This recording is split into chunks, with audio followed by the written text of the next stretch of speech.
ګرانو کتونکو نو خار محکمه تعلیم هغې نه هم یو تماشه جوړه ده. زه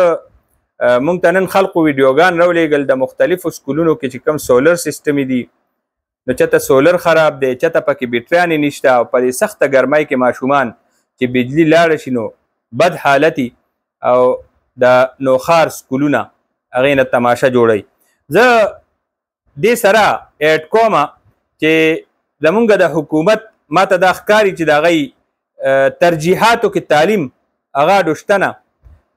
د هغې غټه وجه او غټ ثبوت تاسو له در کومه چې د ایم ایم ای دور کې دلته جي فری کتابونه شروع شوي او ماشومانو ته 12مه پورې چې کم ماشومانو هایر سیکنډري سکول پورې د ماشومانو ته به د حکومت د طرف نه کتابونه ملاوېدل. بدقسمتي دا ده چې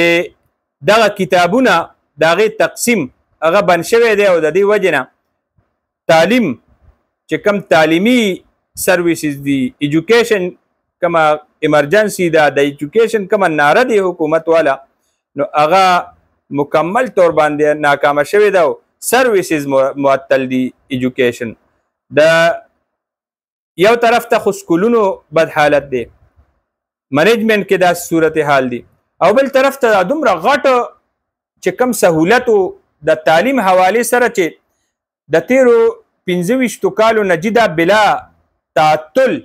هر حکومت چې راغلی دی نو ضرورت چونکې داسې و چې دې باندې چا ابجکشن نه دی کړی او هغې کې بهتري راوستې هر حکومت ورکړي دي او هغې دپاره فنډونه منظور شوي دي، بهتري پکې راغلی ده. خو زه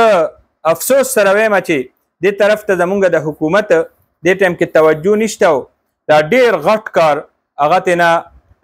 نیمګړی پاتې کېږي او هغه بالکل ولاړ دی. دا د مونږ چې کوم اندازه وشه مونږ ته خلقو شکایات راورسول، مونږ ته ټلیفونونه کېږي، مونږ نه تپوسونه کېږي چې آیا محکمه تعلیم سره رښتیا کتابونه نه دي راغلي، سکولونو ته رښتیا کتابونه نه دي میلاو شوي. یو عام سړي دپاره دا ډېره غټه خبره ده. یو خو دا دی چې یو سړی برابري نو هغه ته خو د دې احساس نه کېږي، خو چې کم مزدورکاره طبقه ده او کم غریب ولس دی، غریب قوم دی، نو هغوی باندې دا خبره لکه د ایټم بم غورځېږي، داسې دا دومره تکلیف وله ورکوي. زه حکومت ته مطالبه کوم چې زر تر زره دی تعلیمي چې کومه ایمرجنسي د هغې کې د کتابونو دا اولین ضرورت دی او بیا چې په سکولونو کې دا کم سولر سیسټم دي او سولري دي نو د دې بندوبست دی وشي دا د زر تر زره د خلقو ته مهیا شي.